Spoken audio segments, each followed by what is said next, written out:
વિધાનસભા ચૂંટણીમાં ભાજપે કોંગ્રેસ ઉમેદવારોને ફંડ આપ્યો, આમ આદમી પાર્ટીનો ગંભીર આક્ષેપ। દિલ્હીમાં થોડા સમય પહેલા થયેલી વિધાનસભાની ચૂંટણીનો મુદ્દો એકવાર ફરી ગરમાયો છે। ચૂંટણીમાં મળેલી હારને લઈને આમ આદમી પાર્ટીએ ગંભીર આરોપ લગાવતા મોટો દાવો કર્યો છે। આપે કહ્યું કે આ ચૂંટણીમાં ભાજપા અને કોંગ્રેસ પાર્ટી વચ્ચે મિલીભગત હતી।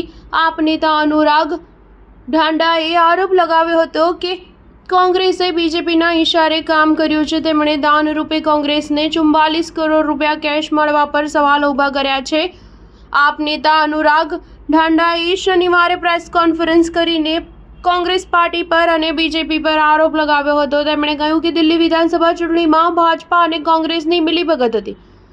ચૂંટણી આયોગમાં દાખલ કરવામાં આવેલા આંકડાથી સાબિત થાય છે કે કોંગ્રેસ પાર્ટી ભારતીય જનતા પાર્ટી સાથે મિલીભગતથી દિલ્હીમાં ચૂંટણી લડી હતી।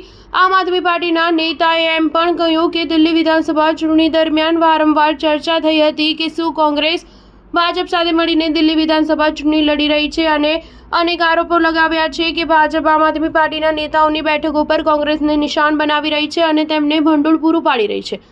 ભાજપ દ્વારા તેમને પૈસા પૂરા પાડવામાં આવ્યા હતા જેથી તેઓ સરળતાથી વોટ અપાવી ભાજપને ફાયદો પહોંચાડી શકે।